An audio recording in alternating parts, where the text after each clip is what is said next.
So what is a consult when you meet with a realtor?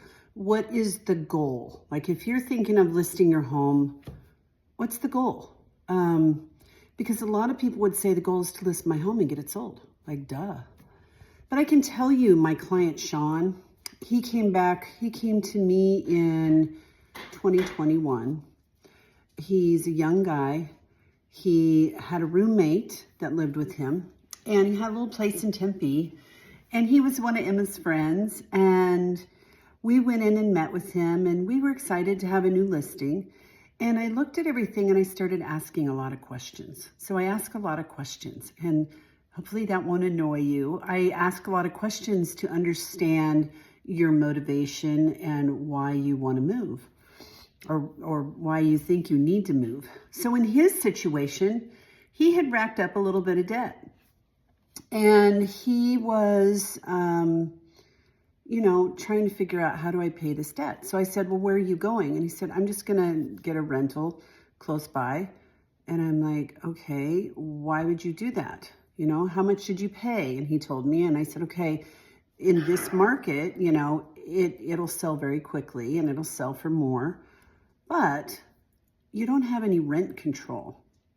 So basically, in other words, you have no control over your payment. When you have a mortgage, it's typically a fixed amount, and you're paying that mortgage every month. And if the home prices go up, you make equity on that. So in other words, if you paid $100,000 and now your house is worth $200,000, you got $100,000 in equity.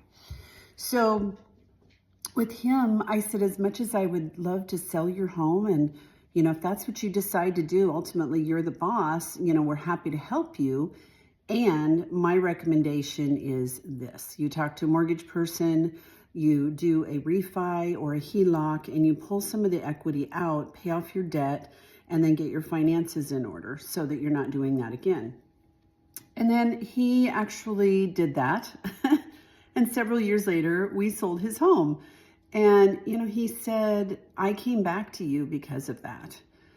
Because most realtors would have just sold my home, and then I would have been in a rental, and the rents weren't really high, and I would have had none of this money that I have now, because the equity continues to grow typically. I mean, there's no guarantees, but over my lifetime, I can tell you it's gone up and down and all around, but it's almost always up. So if you are thinking of selling, I have some folks recently that met with me, and they saw my Airbnb stuff, and they're like, maybe we could do that. So we can discuss options. I mean, that's what I think a good real estate broker does. And not every real estate agent is a broker, so there's that too. But a good broker will sit down with you and say, okay, you could do option A, option B, option C, and then you can have the conversations behind the scenes and decide what works for you and your family. If you would like to have a consultation, I'll tell you what, I'll drop a link in the first comment. Grab some time with me. I'll come out and take a look at what you have and see, what we can get, what exciting thing that we can do with your property and help guide you. Okay? Take care. Have a great day.